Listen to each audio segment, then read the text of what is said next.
Hello everyone, and welcome back to my channel, or if you're new, welcome to my channel. I don't know if you're seeing this on a Friday or a Saturday or a Sunday. I will tell you that this week has been so busy, so I'm doing my best to upload on a Friday, but if you are seeing this and it was uploaded on a different day, that is why.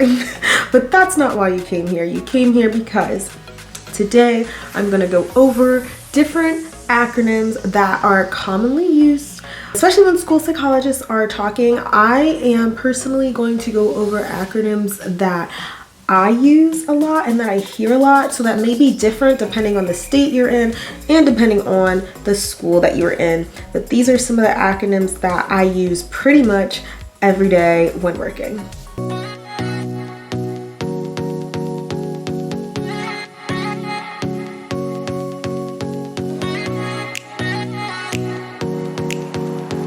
So the first one I'm going to start with is ICC, and that is an Instructional Compliance Coordinator. So I know a lot of states don't have this, or at least my friends that are working in other states, they don't have an ICC, but it stands for Instructional Compliance Coordinator. And basically they are the ones that are putting together all of our meetings for any of the IEPs, which I'm gonna go over what that is later. They're putting together the child find meetings and anything that has to do with special education and meetings and making sure the papers are signed and all of that stuff that goes into it. Another one that I don't know why this took me so long to know what it was, but an AP. In my head, AP meant like AP classes in high school, but no. Whenever people were saying AP when I was working, they meant the assistant principal. And I, for the longest time, was like, AP? Like college classes? No. IEP, which is what I just went over, and this is, you're gonna learn this in grad school, and if you know someone that has an IEP, it is an individualized education program or an individualized education plan. Depending where you are, some go by one, some go by the other, but the IEP is what a child gets if they need special education services. So essentially like a change in their curriculum because they need extra help. And that could entail a whole slew of different things, including but not limited to being in an intensive support class or a general education class and being pulled out of that class to get help with, for example, reading, writing, or math.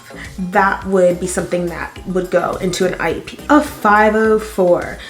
That stands for a 504 plan. And if you hear that, a lot of people get this confused with an IEP. So a 504 plan is not specialized education, but what it is it will help your child by giving accommodations. So we're not changing the curriculum, but for example, let's just say that there's a kid and the kid is in a wheelchair and they need extra time getting to their classes, and maybe they need to go through a special entrance, or we need to get them a ramp to get them into a door to get into the building.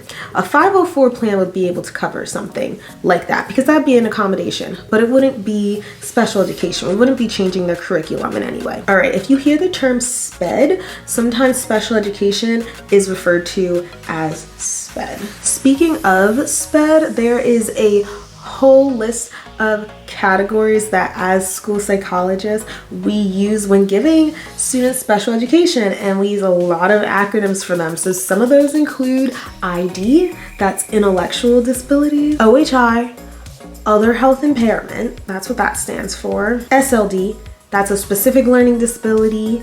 There is also TBI, traumatic brain injury. ED is another one for emotional disturbance. And there are many more, and I'm not going to get into what each thing does, but if you hear ED, SLD, ID, those are acronyms that go under special education. But what I do want to note with all of those is remember that when a kid may receive services in school for any of these special education categories, they do not have to have an outside diagnosis, because the important thing is that they need help with this in school.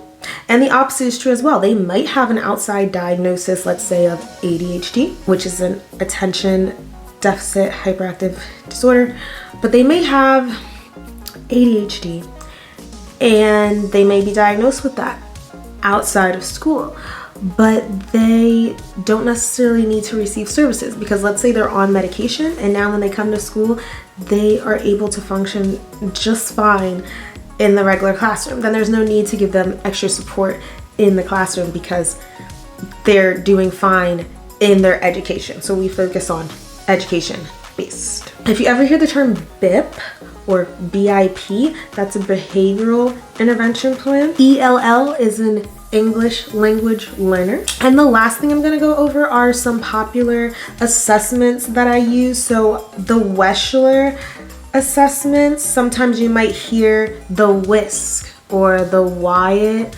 or the WACE or the WIPSI. And all of those, except for the Wyatt, are different types of intelligence tests from Wechsler. Like, it's a Wechsler intelligence test. So they will give you what a lot of people know as an IQ score. The Wyatt is also a Wechsler test, or I should say assessment. It's a Wechsler assessment, but it's an achievement testing. So that's gonna measure your reading, writing, and your math, while the other ones I said would measure IQ. And the WISC would be used for children, school-age kids from 6 on. The WIPSI would be for preschool age kids, and the WACE would be the adult version of the WISC. All right, so I hope that helps. I know there are so many acronyms. I would not be able to sit here and go over all of them. And again, depending what state you're in and what school you're at, there may be some that you use that I haven't used at all, or some that I use today that you don't use at all. So if that happened, that'd be cool to know. So you can leave that down below, but I hope that this helped at least a little bit, because I know some of the terms are popular even in grad school. So thank you so much for watching. I appreciate you guys so much, and I will see you in the next video. Bye.